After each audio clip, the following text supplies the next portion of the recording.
Hello and नमस्ते, स्वागत छ हजुरहरूलाई नेपाल अनलाइन स्कुल च्यानलमा। आज हामी बिबिएस थर्ड इयरको ट्याक्सेसन एन्ड अडिटिङ अन्तर्गत भ्याटलाई कभर गर्न जाँदैछौँ। तर हामी यो भ्याटको कन्सेप्टमा जानुभन्दा अगाडि हामी ट्याक्स अफिसर्सहरूको ड्युटिजका साथसाथै हाम्रो ट्याक्स पेयरहरूको चाहिँ रेस्पोन्सिबिलिटिजहरू के रहेछ भनेर चाहिँ हामी यहाँ हेर्छौँ, जुन कुरा चाहिँ हामीलाई एक्जाममा चाहिँ धेरै सोधिरहेको हुन्छ।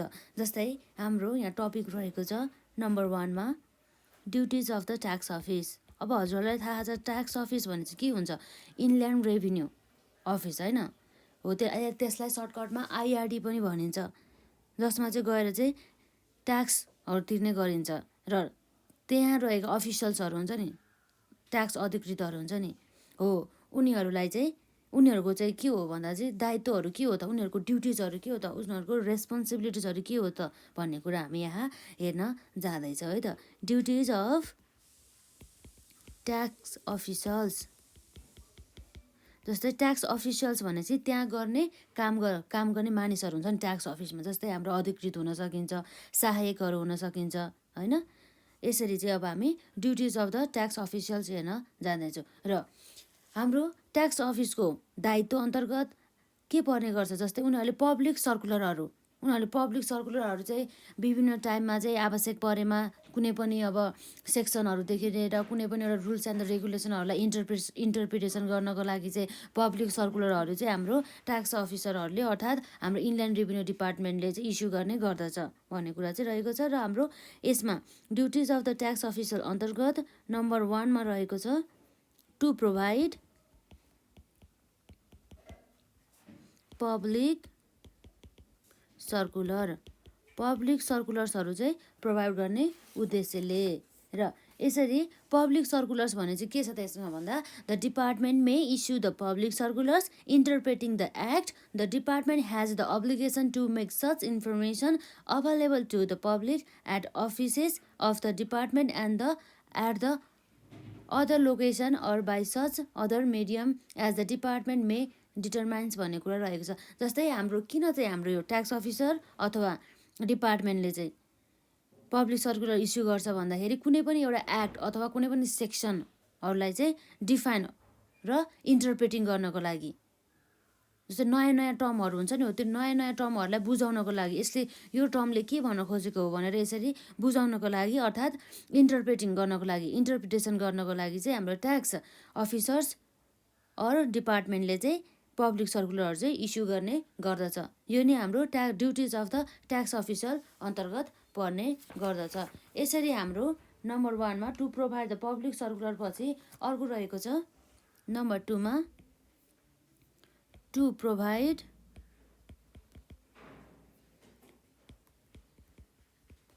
पर्सनल रुलिङहरू चाहिँ प्रोभाइड गर्नको लागि है। जस्तै अब कुनै पनि एउटा व्यक्ति अथवा संस्था हुन्छ नि, त्यो जुन चाहिँ एउटा ट्याक्स पेयर हुन्छ, उसँग रिलेटेड एउटा अनि केही कुराहरू हुन्छ नि, उसलाई मात्रै लागु हुने एउटा नियमहरू इस्यु गर्नुलाई नै हाम्रो पर्सनल रुलिङ भनेर बुझिन्छ के। जस्तै यहाँ रहेको छ, if a person files a return application to settle an ambiguity with respect to an arrangement proposed or perceived by the person, the department may issue a personal ruling declaring the department's option or clarification regarding the application of the act भनेछ। जस्तै अब कुनै पनि व्यक्ति अथवा संस्थालाई चाहिँ अब कन्फ्युजन हुन्छ नि त, अब यो अब एक्ट चाहिँ अब म सबैलाई एउटा कन्ट्राडिक्सन आउन सकिन्छ कि, जेनरल रुल र एउटा प्राइभेट रुल हुन्छ नि एउटा पर्सनल रुलमा। यसरी कन्ट्राडिक्सन आउँदाखेरि चाहिँ यो जुन पर्सनल रुलिङ भने त्यो व्यक्तिलाई मात्रै लागु हुने एउटा नियम इस्यु गरिन्छ र त्यो बारेमा सबै इन्फर्मेसन दिने काम हाम्रो ट्याक्स अफिसरहरूले नै गर्नुपर्छ भन्ने कुरा चाहिँ यहाँ रहेको छ। यसरी अर्को नम्बर 3मा रहेको छ हाम्रो duties of the tax officer अन्तर्गत to provide permanent account number.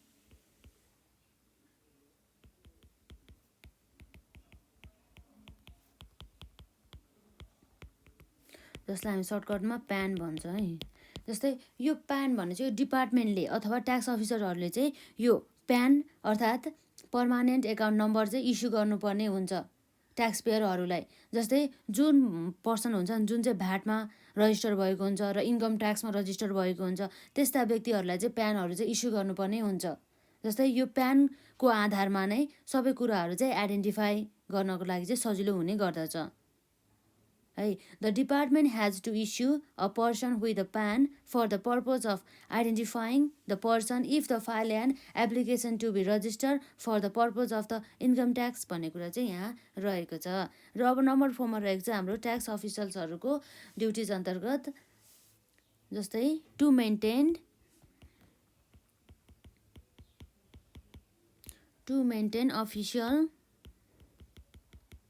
official secrecy of the documents or information। यो हाम्रो अफिसियलहरू हुन्छ नि त्यो कामदारहरू अर्थात् हाम्रो जुन ट्याक्स अफिसमा रहेका कर्मचारीहरू हुन्छन् हो ती कर्मचारीहरूले चाहिँ डकुमेन्ट्स र इन्फर्मेसनहरूको जुन उनीहरूलाई प्राप्त भएको हुन्छ नि कुनै पनि व्यवसाय अथवा संस्थाहरूको हो त्यो सबै इन्फर्मेसनहरू चाहिँ उनीहरूले कन्फिडेन्सियलिटी मेन्टेन गर्नुपर्ने हुन्छ, सेक्रेसी मेन्टेन गर्नुपर्ने हुन्छ, कसैलाई पनि यसको बारेमा चाहिँ खुलाउनु हुँदैन। जस्तै अनअथोराइज व्यक्तिहरूलाई जस्तै पर्सनल बेनिफिटको लागि साथसाथै अब अरू हुन्छ नि त्यो मान्छेलाई चाहिँ हार्म पुग्ने गरेर चाहिँ यसरी कन्फिडेन्सियलिटी चाहिँ मेन्टेन गर्नुपर्ने हुन्छ। तर हामीले यसैलाई पर्सनल युजका साथसाथै अन्य बेनिफिटको लागि चाहिँ युज गर्नु हुँदैन भन्ने कुरा चाहिँ हाम्रो यो पेनमा रहेको छ। जस्तै to maintain a official secrecy of the documents or the information भन्ने कुरा चाहिँ यहाँ रहेको छ। यसरी नम्बर 5 मा अर्को रहेको छ यसमा to provide evidence of tax payable। यसरी कुनै पनि व्यक्ति अथवा संस्थाहरूले चाहिँ आफ्नो सबै ट्याक्स लाइबिलिटिजहरू तिरिसकिसकेपछि यो हाम्रो ट्याक्स अफिसर हुन्छ नि यो डिपार्टमेन्टले चाहिँ त्यस ट्याक्स पेयरहरूलाई चाहिँ ट्याक्स क्लियरेन्स एउटा सर्टिफिकेट दिने गर्दछ। जुन त्यो ट्याक्स क्लियरेन्स सर्टिफिकेट्स भनेको एउटा इभिडेन्स रहेको हुन्छ, इभिडेन्सको रूपमा मानिन्छ त्यो ट्याक्स क्लियरेन्स सर्टिफिकेटलाई। त्यसैको आधारमा चाहिँ अब अन्य कुराहरू पनि डिटरमाइन हुने गर्दछ। जस्तै त्यो ट्याक्स अनि सर्टिफिकेट हुन्छ नि ट्याक्स पेड गरेको त्यो सर्टिफिकेट हो त्यसको आधारमा चाहिँ यो जुन हाम्रो ट्याक्स पेयरको चाहिँ सबै लाइबिलिटीहरू चाहिँ सकिसक्यो, उसले तिरिसक्यो, आफ्नो लाइबिलिटी बियर गरिसक्यो भन्ने चाहिँ एउटा इभिडेन्सको रूपमा चाहिँ यसले जनाउने गर्दछ। र अर्को हाम्रो नम्बर 6 मा रहेको छ to notify the decision of extension of time to file income return।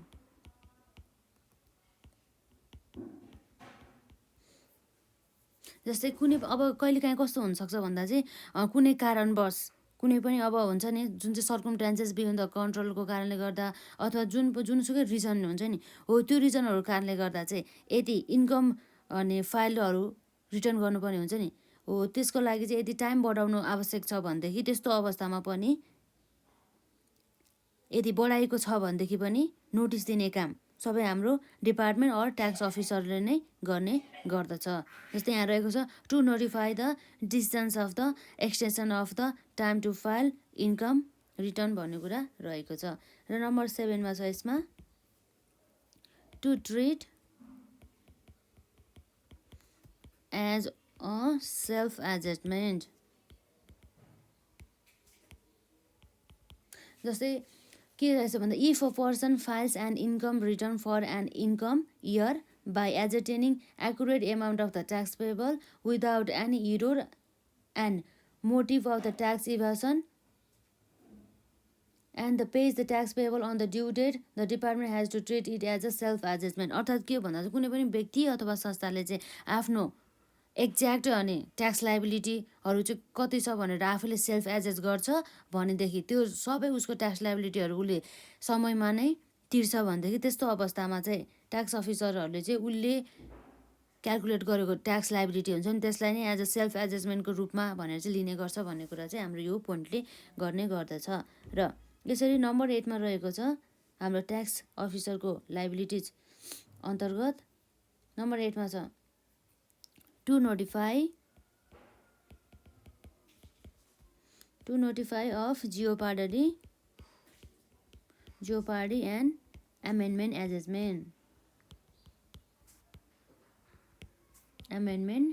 एजेजमेन्ट अर्थात् के हो भन्दा चाहिँ यदि सेल्फ एजेजमेन्ट जो कुनै पनि व्यक्ति अथवा संस्था अथवा ट्याक्स पेयरहरूले चाहिँ राम्रोसँग गरेको छैन भनेदेखि त्यस्तो अवस्थामा जियोपार्डी अथवा एमेन्डमेन्ट एजेजमेन्ट गर्नुपर्ने अवस्था आइपुग्न सक्छ हो। यसरी जियोपार्डी अथवा एमेन्डमेन्ट एजेजमेन्ट गर्न आवश्यक देखिएको खण्डमा चाहिँ ट्याक्स अफिसरहरूले चाहिँ ट्याक्स पेयरलाई चाहिँ नोटिफाई गर्ने काम चाहिँ गर्नुपर्ने हुन्छ, नोटिस दिनुपर्ने हुन्छ नि त ट्याक्स पेयरहरूलाई चाहिँ। र अर्को 9 मा रहेको छ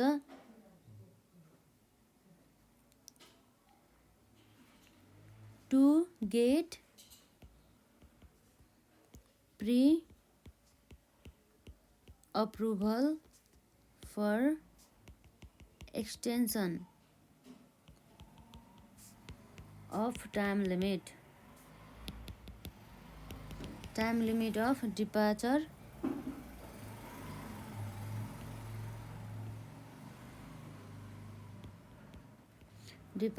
order भन्ने कुरा रहेको छ।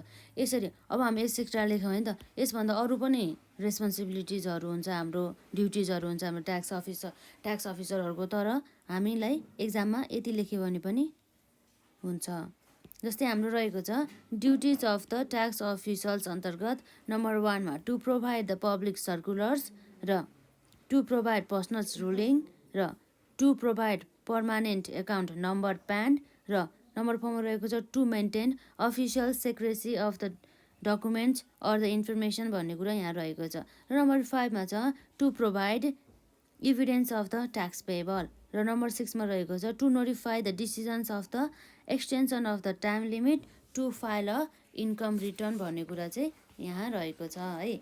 यसरी अर्को छ to treat as a self assessment र नम्बर 8 मा छ to notify the jeopardy and the amendment assessment र नम्बर 9 मा रहेको छ to get the pre approval for the extension of the time limit of the departure order etcetera भन्ने कुरा चाहिँ रहेको छ। यसरी चाहिँ हाम्रो चाहिँ डिपार्टमेन्ट अर ट्याक्स अफिसरहरूको चाहिँ रेस्पोन्सिबिलिटी चाहिँ रहेको छ। र अब हामी हेरौँ ड्युटिज अफ द ट्याक्स पेयरको जसले चाहिँ ट्याक्स चाहिँ तिर्ने गर्दछ उनीहरूको चाहिँ ड्युटिजहरू के रहेछ भन्ने कुरा चाहिँ हामी यहाँ हेर्न जाँदैछौँ। Duties of tax pair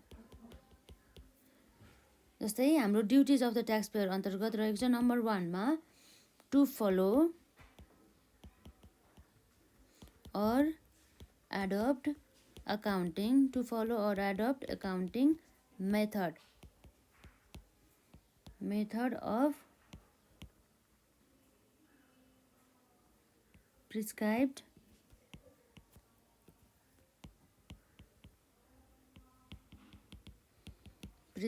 by the department।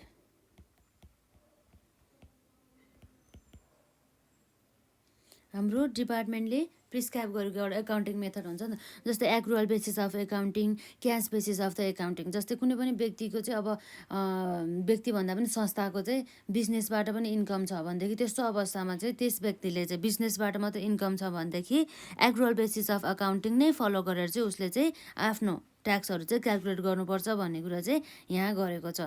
र साथै अब कुनै पनि एउटा नेचुरल व्यक्ति हुन्छ, नेचुरल इन्डिभिजुअल हुन्छ नि हो, त्यस व्यक्तिले चाहिँ यदि उसको इन्भेस्टमेन्ट इन्कम र साथसाथै इम्प्लोइमेन्ट इन्कम छ भनेदेखि त्यस्तो अवस्थामा उसले क्यास बेसिस एकाउन्टिङ नै मेथड गर्नुपर्ने हुन्छ। र अरू पर्सनको हकमा चाहिँ उसले एज अ डिजायर हुन्छ नि एक्रुअल बेसिस एकाउन्टिङ गरे पनि हुन्छ र क्यास बेसिस अफ एकाउन्टिङ गरे पनि हुन्छ भन्ने कुरा चाहिँ रहेको छ। र नम्बर 2 मा छ टु पे ट्याक्स जोइन्टली चाहिँ ट्याक्स पेड गर्ने हो नि त। To pay tax jointly and the सेभरली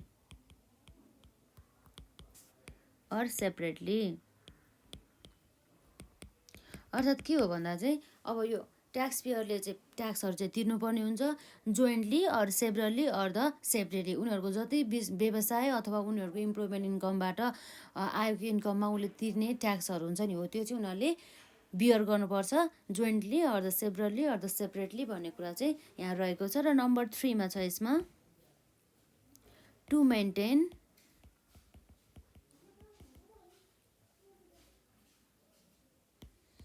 to maintain books of account and other document.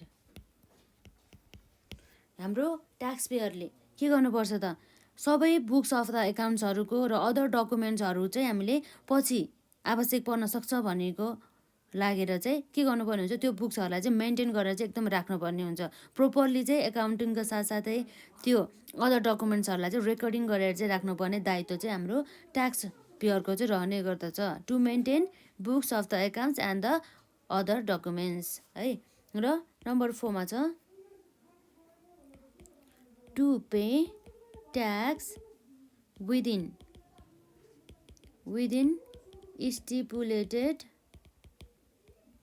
Stipulated time and place भन्ने कुरा रहेछ। अर्थात् के हो भन्दा चाहिँ कुनै पनि व्यक्ति अथवा संस्थाहरूले चाहिँ उसको जति ट्याक्स लाइबिलिटी आउँछ नि हो त्यो ट्याक्स लाइबिलिटीहरू सबै चाहिँ उसले समयमा नै तिर्नुपर्छ, उसले आफ्नो लाइबिलिटी बियर गर्नुपर्छ भन्ने कुरा चाहिँ यो पोइन्टले चाहिँ गर्ने गर्दछ। र नम्बर 5 मा रहेको छ टु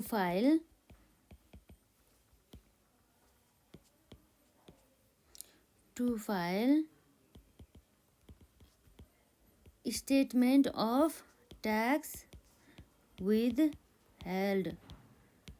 अर्थात् के हो भन्दाखेरि चाहिँ जति विथहेल्ड गरेको हुन्छ नि त्यो ट्याक्स हो त्यसको चाहिँ रिटर्न भर्नुपर्ने हुन्छ भन्ने कुरा चाहिँ यहाँ रहेको छ। जस्तै each withholding agent is liable to prepare and file statement of the tax withheld each month to the department.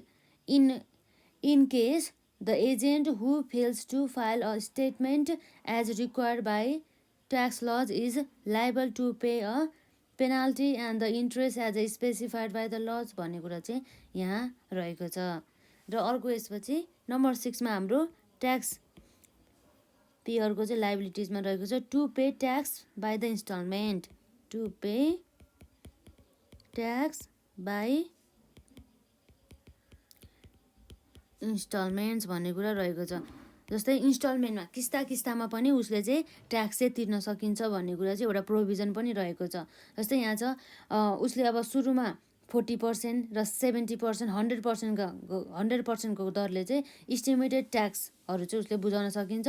जुन हाम्रो 40% चाहिँ पुसको अन्तिममा र 70% चाहिँ चैत्रको अन्तिममा र 100% चाहिँ असाढमा चाहिँ उसले चाहिँ असाढको अन्तिममा चाहिँ उसले आफ्नो इन्स्टलमेन्ट ट्याक्सहरू चाहिँ गरेर चाहिँ 3वटा इन्स्टलमेन्ट ट्याक्सहरू चाहिँ उसले बुझाउन सक्छ भन्ने कुरा चाहिँ यहाँ गरिएको छ। A person who derives or expect to derive any assessable income during an income year from a business or the investment is required to pay tax for the year by 3 installments as 40%, 70% and the 100% of the estimated tax by the end of the Push, Chaitra and the Asad respectively. If an installment of the tax paid by the person is less than the tax payable by the person is liable to pay interest as specified by the law भन्ने कुरा रहेको छ। यदि चाहिँ उनीहरूले चाहिँ ढिलो paid गर्यो भनेदेखि चाहिँ के हुन्छ, उनीहरूलाई चाहिँ पेनाल्टी लान सक्छ, साथसाथै फाइन्सहरू लाग्ने गर्दछ भन्ने कुरा चाहिँ यहाँ रहेको छ। र नम्बर 7 मा रहेको छ हाम्रो ट्याक्स अफिसरको ड्युटिज अन्तर्गत to prepare statement of estimated tax payable. जुन हाम्रो एस्टिमेटेड ट्याक्स पेएबल हुन्छ नि त्यो सबैको चाहिँ स्टेटमेन्ट पनि मेन्टेन गर्नुपर्ने हुन्छ। Every person who is an instalment tax payer for an income year is required to file a statement of the estimated tax payable specifying the necessary information as prescribed in the laws in the manner and the format prescribed by the department by the date for the payment of the fixed payment for the payment of the first tax installment for the year. In case the person who fails to file a statement of estimated tax payable is liable to pay a penalty as specified by the laws भन्ने कुरा चाहिँ रहेको छ। यसरी कुनै पनि व्यक्ति हुन्छ नि जसले चाहिँ अब म इन्स्टलमेन्ट ट्याक्स तिर्छु अथवा ऊ चाहिँ इन्स्टलमेन्ट ट्याक्स पेयर छ भनेदेखि त्यस्तो अवस्थामा चाहिँ त्यस व्यक्तिले चाहिँ प्रत्येक डेट हुन्छ नि, जस्तै अब हाम्रो पुस इनमा, अब चैत्र इनमा, असार इनमा उनीहरूले चाहिँ डिपार्टमेन्टले चाहिँ प्रिस्क्राइब गरेको फर्मेट अनुसार नै एउटा रिटर्न अथवा एउटा फाइलहरू चाहिँ उसले स्टेटमेन्टहरू चाहिँ भर्नुपर्ने हुन्छ भन्ने कुरा चाहिँ रहेको छ। त्यो पनि हाम्रो विदिन अ इस्टिमेटेड अथवा स्पेसिफाइड टाइमभित्र नै भन्ने कुरा रहेको छ। र नम्बर 8 अन्तर्गत रहेको छ हाम्रो ट्याक्स पेयरको ड्युटिजमा टु फाइल रिटर्न। जस्तै हाम्रो रिटर्न भन्ने बित्तिकै हाम्रो के छ त, अब जस्तै इन्कम ट्याक्सको रिटर्न हो कि इस्टिमेटेड ट्याक्स रिटर्न हो कि, जस्तै अब इटिडिएसको हो कि, र साथसाथै अब भ्याट फाइलिङको रिटर्न हो कि हो, त्यो सबै रिटर्नहरू हुन्छ नि उनीहरूले चाहिँ समयमा नै स्पेसिफाइड टाइममा नै उनीहरूले चाहिँ भर्नुपर्ने हुन्छ ट्याक्स पेयरहरूले। यदि उनीहरूले भरेन भनेदेखि के हुन्छ त, फाइल रिटर्न गरेन भनेदेखि उनीहरूलाई फाइन्स एन्ड पेनाल्टिजहरू चाहिँ लाग्ने गर्दछ। जस्तै यहाँ रहेको छ every tax payer are required to file an income return for each income year specifying the necessary information as prescribe in the laws in the manner and the format prescribe by the department at the place prescribe by the department within the 3 months after the end of the income year or the within an extended time limit if any, in case the person who fails to file income return is liable to pay a penalty as specified by the law भन्ने कुरा छ है। र त्यसै गरी अब हाम्रो लास्टमा रहेको छ ट्याक्स पेयरको दायित्व अन्तर्गत नम्बर 9 मा no to make false or misleading statement. जस्तै कुनै पनि ट्याक्स पेयरहरूले चाहिँ एउटा फल्स हुन्छ नि, फल्स जुन चाहिँ झुटो हुन्छ अथवा कसैलाई चाहिँ छल गर्नको लागि चाहिँ एउटा कुनै पनि स्टेटमेन्टहरू बनाएको हुन्छ नि, हो त्यस्तो स्टेटमेन्टहरू चाहिँ बनाउनको लागि चाहिँ दिइँदैन। उनीहरूले चाहिँ त्यस्तो कामहरू गर्नु भएन, गलत इन्फर्मेसनहरू दिने र जस्तै गलत फाइलिङहरू रिटर्न गर्ने जस्ता कामहरू चाहिँ गर्नु भएन भन्ने कुरा चाहिँ हाम्रो यसमा गर्ने गर्दछ। र यसरी हाम्रो 9वटा पोइन्ट रहेको छ duties of the tax payer अन्तर्गत। यसलाई हामीले रिभ्यू गरौँ है त एकपल्ट। Duties of the tax payer अन्तर्गत नम्बर 1 मा to follow adopt accounting method of prescribe by the department.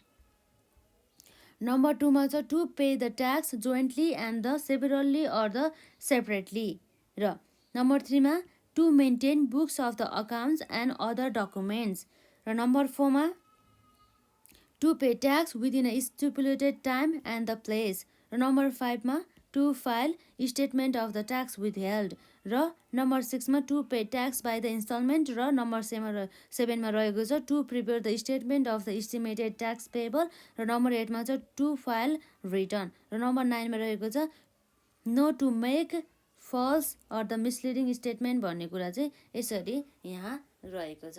यसरी हामीले अहिलेसम्म duties of the tax officers or tax officials and the duties of the tax payer हामीले हेरिसक्यौँ। अब हामी भ्याटको केही कुराहरू पढ्न जाँदैछौँ। जस्तै हाम्रो यो भ्याट भन्ने बित्तिकै के हो भन्ने कुरा हामी यहाँ हेर्छौँ। अब भ्याट भन्ने बित्तिकै अब हामीले भ्याटमा चाहिँ कति पर्सेन्टले चाहिँ ट्याक्स लाउँछ भन्ने कुरा पनि हामीलाई थाहा हुनुपर्ने हुन्छ गभर्मेन्टले। र हाम्रो भ्याट भने चाहिँ अब हामीले भ्याटको मिनिङ, भ्याट भनेको के हो त, जस्तै यसलाई चाहिँ हाम्रो भ्याटको फुल मिनिङ भनेको एउटा भ्यालु एडेड ट्याक्स भनिन्छ। यसलाई के भन्छ, भ्यालु एडेड ट्याक्स भनिन्छ है, भ्यालु एडेड ट्याक्स। जस्तै जसमा चाहिँ भ्यालु चाहिँ एड गरिएको हुन्छ, त्यो भ्यालु जति एड गर्छन् त्यसमा ट्याक्स लाग्छ भन्ने कुरा रहेको हो। जस्तै होइन भ्यालु एडेड ट्याक्स अर्थात् भ्याट भन्ने हुन्छ होइन। यो भने चाहिँ एउटा के हो त, जस्तै यो एउटा मल्टी स्टेज ट्याक्स हो। जस्तै अब यो फाइनल कन्ज्युमर हुन्छ नि, फाइनल कन्ज्युमर हो उनीहरूले नै बियर गर्ने हो यो भ्याटको अमाउन्ट। किन भन्दाखेरि उनीहरूले चाहिँ त्यो भ्याट जति तिरेको हुन्छ नि उनीहरूले चाहिँ क्लेम गर्दैन नि त होइन। र साथसाथै हाम्रो यो भ्याट भन्ने बित्तिकै कस्तो हुन्छ भन्दा जसलाई चाहिँ हामीले goods or the service tax भनेर पनि चिन्छौँ के, यसलाई चाहिँ हामीले के पनि भन्छौँ, भ्यालु एडेड ट्याक्सलाई चाहिँ also known as goods and services tax पनि भनेर बुझ्छौँ अरे कि हामीले भ्याटलाई। र यसरी जस्तै भ्याट चाहिँ हाम्रो जुन भ्याटको बेसहरू हुन्छ नि, हो त्यो भ्याट चाहिँ लाग्ने भनेको एउटा जस्तै कस्ट अफ द पर्चेजमा र सेल्स गरिएको आइटमहरूमा चाहिँ भ्याट लाग्ने हो। जस्तै अब हाम्रो मानौँ यो भ्याट रहेको छ, यो भ्याट भनेको पनि अब हाम्रो के हुन्छ त यसमा, जस्तै एउटा हाम्रो सेल्स छ होइन, सेल्स हामीले कति गर्यो ₹1 लाख बराबरको, 1 लाख बराबरको हामीले सेल्स गरेछ भनेदेखि त्यस्तो अवस्थामा हाम्रो भ्याटको पर्सेन्टेज कति हुन्छ त, भ्याटको रेट भनेको हाम्रो 13% हुन्छ अलवेज है। र अर्को भनेको 0% पनि हुनसक्छ। 0% हुने केस भनेको जस्तै अरू केसहरू पनि छ, जस्तै एक्जाम्पलको लागि हाम्रो छ एक्सपोर्ट सेल्समा है, एक्सपोर्ट सेल्स छ भनेदेखि त्यस्तो अवस्थामा हाम्रो 0% हुन्छ। र अर्को कुरा के छ भन्दा चाहिँ नो भ्याट भन्नु र अब हाम्रो 0% भन्नु चाहिँ एउटै होइन भन्ने कुरा हामीले यसभन्दा अघिका भिडियोहरूमा हामीले एकदमै राम्रोसँग कुरा गरिसक्यौँ। हामी त्यसमा हामीले difference between the no VAT र 0% भ्याट पनि हामीले अलरेडी पढिसकेका छौँ। र हामीले यसमा भ्याटमा हाम्रो 13% लाग्छ भन्ने कुरा पनि थाहा नै छ। जस्तै हामीले सेल्स यहाँ कति गर्यो त, 1 लाख बराबरको सेल्स गर्यो र हाम्रो भ्याट कति छ त 13% रहेको छ। यस्तो अवस्थामा भ्याटको हाम्रो एमाउन्ट भनेको कति हुन्छ त, भ्याट एमाउन्ट भनेको भ्याट एमाउन्ट बराबर 1 लाख इन्टु 13% यसरी चाहिँ आउने गर्दछ भ्याटको अमाउन्ट। भ्याटको अमाउन्ट हाम्रो कति आउनुभयो त, 1 लाखलाई 13% गर्दा हाम्रो कति हुनुभयो त ₹13,000। यो 13,000 बराबर चाहिँ हामीले चाहिँ भ्याट एमाउन्ट के गर्यो त, भ्याट एमाउन्ट त हो यो हामीले कलेक्टेड गर्यो कि के हो त भन्दाखेरि यदि हामीले सेल्समा हामीले के गर्छौँ भ्याट कलेक्टेड गर्छ नि त, भ्याट कलेक्टेड गर्छ हो। यो हामीले भ्याट कलेक्टेड गरेको भनेको हामीले भ्याट कलेक्टेड गरेपछि हाम्रो दायित्व के हुन्छ त, ट्याक्स पेयरको दायित्व के हुन्छ भन्दा यो भ्याट कलेक्टेड जति एमाउन्ट भ्याट कलेक्टेड गराएको छ नि हो त्यसको चाहिँ उनीहरूले चाहिँ यो चाहिँ लाइबिलिटी हो कि उनीहरूले चाहिँ आइआरडी अर्थात् इनल्यान्ड रेभेन्यू डिपार्टमेन्ट अथवा ट्याक्स अफिसमा चाहिँ उनीहरूले बुझाउनु पर्ने हुन्छ भन्ने कुरा चाहिँ रहेछ। यो भनेको हाम्रो ट्याक्स पेयरको लागि के हुन्छ त, लाइबिलिटी हुन्छ। यो भनेको के हो त, यो भनेको भ्याट पेएबल भन्ने हुन्छ है, भ्याट पेएबल। र साथै अर्को भनेको के त, sales or the VAT collected चाहिँ भयो, सेल्समा हामीले भ्याट कलेक्ट गर्छौँ। र पर्चेसको केसमा के हुन्छ त, पर्चेस भनेपछि एउटा पर्चेस हो, हामीले पर्चेस गर्दाखेरि चाहिँ हामीले सामानहरू जति पर्चेस गर्छौँ नि त्यसमा हामीले के गर्छौँ त, भ्याट पेड गर्छौँ है त, भ्याट यसरी पेड गर्छौँ। भनेको मतलब के छ भन्दा चाहिँ यो भनेको हाम्रो लागि के हो त, रिसिभेबल हो। यो हामीले जति भ्याट पेड गरेको छ नि पछि चाहिँ हामीले यसलाई क्लेम गर्न पाउँछौँ के गर्न पाउँछौँ, क्लेम गर्न पाउँछौँ। त्यस कारणले गर्दा यो भनेको हाम्रो के हुन जान्छ, भ्याट रिसिभेबल हुन जान्छ, भ्याट रिसिभेबल हुन जान्छ। यसरी हामीले भ्याट पेएबल र भ्याट रिसिभेबलको बारेमा पनि हामीलाई क्लियरली थाहा हुनुपर्छ। सेल्समा हामीले भ्याट कलेक्टेड गर्छौँ, त्यही भएर चाहिँ हामीले भ्याट चाहिँ तिर्नुपर्ने हुन्छ। त्यस कारणले यो चाहिँ के हुन जान्छ, हाम्रो लाइबिलिटी भएपछि हाम्रो के भयो त, यो भनेको भ्याट पेएबल हो। र पर्चेसको खण्डमा चाहिँ के हुन्छ, हामीले पर्चेस गर्दा चाहिँ हामीले भ्याट तिरिरहेको हुन्छ नि त हो। यसरी भ्याट तिर्दा चाहिँ यो भ्याट हामीले जति तिरेको छ नि त्यो पनि हामीले पछि चाहिँ क्लेम गर्न पाउँछ भन्ने कुरा रहेको छ। क्लेम भनेपछि हाम्रो त्यो भ्याट चाहिँ के छ, रिसिभेबल छ भन्ने कुरा रहेको छ। यसरी भ्याट पेएबल र भ्याट रिसिभेबलको भिन्नता पनि यसरी नै सकिन्छ। र अब इनपुट ट्याक्स क्रेडिट पनि हुन्छ नि त, इनपुट ट्याक्स क्रेडिट माग्ने कि अब जस्तै हाम्रो भ्याट पेएबल छ कि भ्याट रिसिभेबल छ भन्ने कुरा पनि हामीलाई निकाल्न आउनुपर्ने हुन्छ। जस्तै हाम्रो सेल्स छ, हाम्रो कतिको सेल्स छ हाम्रो यसमा 80,000 बराबरको है, 80,000 बराबरको 80,000। र हाम्रो पर्चेस कति छ त, पर्चेस भनेको हाम्रो 90,000 छ। र हामीले अब के गर्छौँ, भ्याट कलेक्टेड एमाउन्ट निकाल्छ है त, भ्याट कलेक्टेड अमाउन्ट है। यसरी भ्याट कलेक्टेड अमाउन्ट निकाल्दाखेरि के हुन्छ त, भ्याट कलेक्टेड एमाउन्ट निकाल्दाखेरि हाम्रो निकाल्ने भनेको सेल्स हो। हाम्रो सेल्स कति छ त, 80,000 छ है। 80,000 को 13% कति हो त, यहाँ हामी निकाल्नु पर्यो। 80,000 को 13% कति हो, 80,000 को कति भयो 13% गर्दाखेरि हाम्रो आउने भयो भ्याट कलेक्टेड एमाउन्ट 10,400, 10,400। र यसै गरी अर्को भनेको भ्याट पेड, हामीले कति भ्याट पेड गर्यो त, हामीले पर्चेस गरेको एमाउन्टमा भन्दा हामीले पर्चेस कति गरेको थियो त, 90,000 होइन, 90,000 इन्टु 13%। यस्तो अवस्थामा के हुन जान्छ त, अब 90,000 को 13% भनेपछि 11,700 भनेपछि अब हामी हेरौँ हामीले भ्याट पेड गरे कति रहेछ त 10,400। हामीले भ्याट एमाउन्ट कलेक्ट गरेको चाहिँ 10,400 र पेड गरेको भनेको चाहिँ 11,700 भनेदेखि अब यो भनेको हामीले पेड गर्नुपर्ने हाम्रो लाइबिलिटी भयो। यो भनेको हामीले रिसिभेबल हो, हाम्रो यो पाउनु पर्ने हो नि त। यसलाई के भन्छ हामीले पाउनु पर्ने है हो। यस्तो अवस्थामा अब हामीले यसलाई नेट अफ गर्दा कति हुन्छ त हामीले तिर्नुपर्ने 10,400 तर हामीले पाउनुपर्ने 11,700 भनेदेखि त्यस्तो अवस्थामा अब हामीले अझै त हामीले त पाउनुपर्ने रहेछ नि त। हामीले 11,700 मध्ये 10,400 तिरे पनि हाम्रो पाउनुपर्ने कति हुन्छ त 10,400 तिरे पनि हामीले पाउनुपर्ने। अब यहाँ हेरौँ है त, जस्तै अब हामीले भ्याट क्रेडिट, जस्तै भ्याट अझै पाउनुपर्ने हुन्छ नि। भ्याट क्रेडिट चाहिँ हाम्रो कति छ त, भ्याट क्रेडिट भनेको 11,700 माइनस 10,400 भनेदेखि अब के छ त रुपिज 1,300 भन्ने कुरा। यो भनेको के हो त, यो भनेको भ्याट क्रेडिट हो। यसरी हामीले भ्याट क्रेडिट निकाल्न आउनुपर्छ के। यो भनेको हाम्रो के हो त इनपुट ट्याक्स क्रेडिट पनि भनिन्छ यसलाई, इनपुट ट्याक्स क्रेडिट पनि भनिन्छ। के हो त यो भनेको इनपुट ट्याक्स क्रेडिट 1,300 रहेछ हाम्रो। यसरी हो, यसरी इनपुट ट्याक्स क्रेडिट पनि आउन सक्छ अथवा हाम्रो भ्याट पेबल पनि आउन सकिन्छ। यो भनेको हाम्रो एउटा केस भयो होइन। र यसै गरी अर्को केस भनेको कस्तो हुन्छ भन्दाखेरि चाहिँ यो सेल्स गरेको हामीले कति सेल्स मानौँ हामीले 1 लाख गऱ्यो होइन। 1 लाखमा जसमा हामीले भ्याट कति कलेक्टेड गर्यो त सेल्स गर्दाखेरि, भ्याट कलेक्टेड भनेको हाम्रो कति हुन्छ 1 लाखको 13% गर्दा हाम्रो कति आउने भयो त रुपिज 13,000। र यसै गरी हामीले भ्याट जस्तै अब हामीले मानौँ न यसमा पर्चेस अब अर्को सेल्स हुन सकिन्छ नि त होइन। सेल्स हामीले जम्मा कतिको गऱ्यो, जम्मा 80,000को गऱ्यो भनेदेखि यस्तो अवस्थामा हामीले भ्याट सेल्स नभएर के हो त पर्चेज है त। सेल्स त हामीले गरिसक्यो नि त होइन।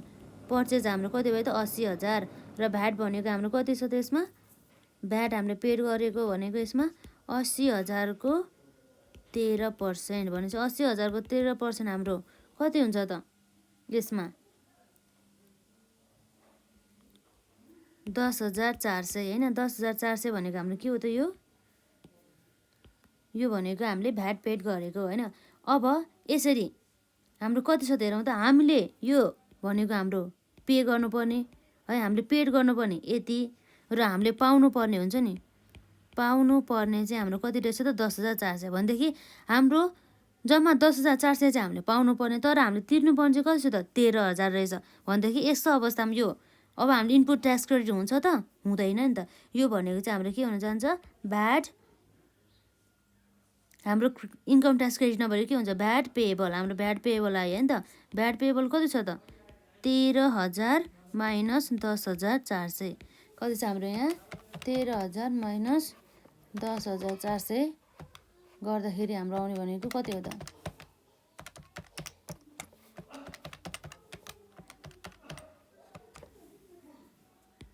2,600 है। यसरी चाहिँ हाम्रो भ्याट पेएबल आउने गर्दछ। र हाम्रो यो माथिको भनेको भ्याट क्रेडिट भनेको के हो, यो भनेको भ्याट चाहिँ हाम्रो रिसिभेबल रहेछ। यसरी हामीले VAT credit, input tax credit र साथसाथै भ्याट रिसिभेबल र अर्को भनेको कस्तो भन्दा भ्याट पेएबलहरू सबै चाहिँ हामीलाई थाहा हुनुपर्ने छ। यसरी मात्रै हामीले भ्याट क्यालकुलेट गर्न सक्छौँ। र यसरी भयो हाम्रो जेनरल इन्फर्मेसन के भ्याटमा चाहिँ हामीले नर्मली गर्ने कुराहरू चाहिँ हामीले यहाँ हेऱ्यौँ है। जस्तै अब हाम्रो अनि भ्याटको फिचर्सहरू पनि हामीले एक्जाममा सोध्न सकिन्छ। हाम्रो भ्याटको फिचर्स अन्तर्गत अब के हुनसक्छ जस्तै इन्डाइरेक्ट अनि ट्याक्स इन द नेचर। जस्तै अब यहाँ लेखौँ न त हामीले होइन, जुन चाहिँ हाम्रो एक्जामको लागि यो क्वेसन एकदम इम्पोर्टेन्ट रहेको छ।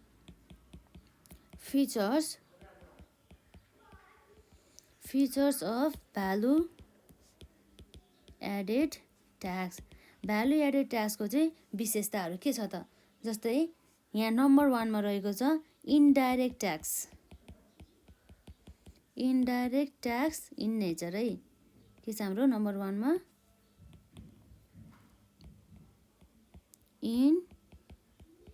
इन्डाइरेक्ट ट्याक्स इन नेचर भनेदेखि यसको प्रकृति चाहिँ कस्तो छ त भन्दा इन्डाइरेक्ट अर्थात् अप्रत्यक्ष प्रकारको चाहिँ रहेको छ यो ट्याक्स भनेको चाहिँ। जस्तै हाम्रो डाइरेक्ट ट्याक्स भएन नि त भनेदेखि हाम्रो एक्जाम्पलको रूपमा चाहिँ हामीले इन्डाइरेक्ट ट्याक्स चाहिँ हाम्रो भ्यालु एडेड ट्याक्स पनि पर्ने गर्दछ भन्ने कुरो रहेको छ। जुन चाहिँ यो इन्डाइरेक्ट ट्याक्स भन्नुको अर्थ के हो भन्दा चाहिँ जुन यो भ्याट इन्कर भएको हुन्छ नि, यो जुन ट्याक्स यो भ्याट लाइबिलिटी हुन्छ नि, यो भ्याट लाइबिलिटी चाहिँ अनि जुन पर्सनले इन्कर नगरेर जुन पर्सनको दायित्व हो नि, हो त्यो पर्सनले नतिरेर अरू व्यक्तिले पनि तिर्न सक्छ भन्ने कुरा चाहिँ रह्यो है। तर हाम्रो प्रत्यक्ष अर्थात् डाइरेक्ट ट्याक्सको हकमा चाहिँ के हुन्छ भने जुन व्यक्तिको ट्याक्स लाइबिलिटी हो नि, हो त्यो व्यक्ति आफैले नै त्यो ट्याक्स चाहिँ बियर गर्नुपर्छ भन्ने कुरा चाहिँ यहाँ रहेको छ। यसरी हाम्रो indirect tax in the nature पनि हाम्रो features of the value added tax अन्तर्गत नै पर्ने गर्दछ।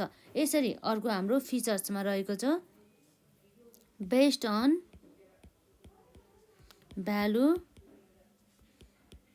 एडेड प्रिन्सिपल भने चाहिँ यो प्रिन्सिपललाई चाहिँ लागू गरेर चाहिँ हाम्रो भ्याट चाहिँ क्यालकुलेट गरिन्छ अरे। जस्तै based on the value added principle अर्थात् के भन्दा चाहिँ समथिङ भ्यालु एड गरिसकेपछि त्यो एमाउन्ट आउँछ नि, हो त्यसमा नै हामीले भ्याट लगाउँछौँ भन्ने कुरा चाहिँ हाम्रो यो प्रिन्सिपलले गर्ने गर्दछ है। भनेदेखि हाम्रो फिचर्स अन्तर्गत value based on the value added principle पनि रहेको छ। र नम्बर 3 मा छ अर्को timely tax realisation. Timely tax realisation भयो है। र अर्को छ हाम्रो नम्बर 4 मा provision of the tax credit facilities. Provision of tax credit जुन अघि हामी निकालेर ट्याक्स क्रेडिट कतिखेर निकाल्न पायो र भ्याट पेएबल कतिखेर आउने र भ्याट रिसिभेबल कतिखेर आउने। ट्याक्स क्रेडिट भने चाहिँ हाम्रो इनपुट ट्याक्स क्रेडिट नै हो नि त, हो त्यो इनपुट ट्याक्स क्रेडिट हामीले इनपुट ट्याक्स क्रेडिट हुन्छ नि, त्यसलाई चाहिँ हामीले क्लेम गर्न पाउने सबै कुराहरू चाहिँ हाम्रो यो भ्यालु एडेड ट्याक्समा चाहिँ रहेको छ भन्ने कुरा चाहिँ यहाँ छ। र 5 मा छ यसमा provision of the refund in case of the over payment भन्ने कुरो रहेको छ है। यदि चाहिँ ओभर पेमेन्ट भयो भने त्यस्तो अवस्थामा चाहिँ रिफन्ड अथवा फिर्ता गर्ने गरिन्छ भन्ने कुरा चाहिँ रहेको छ है। Provision of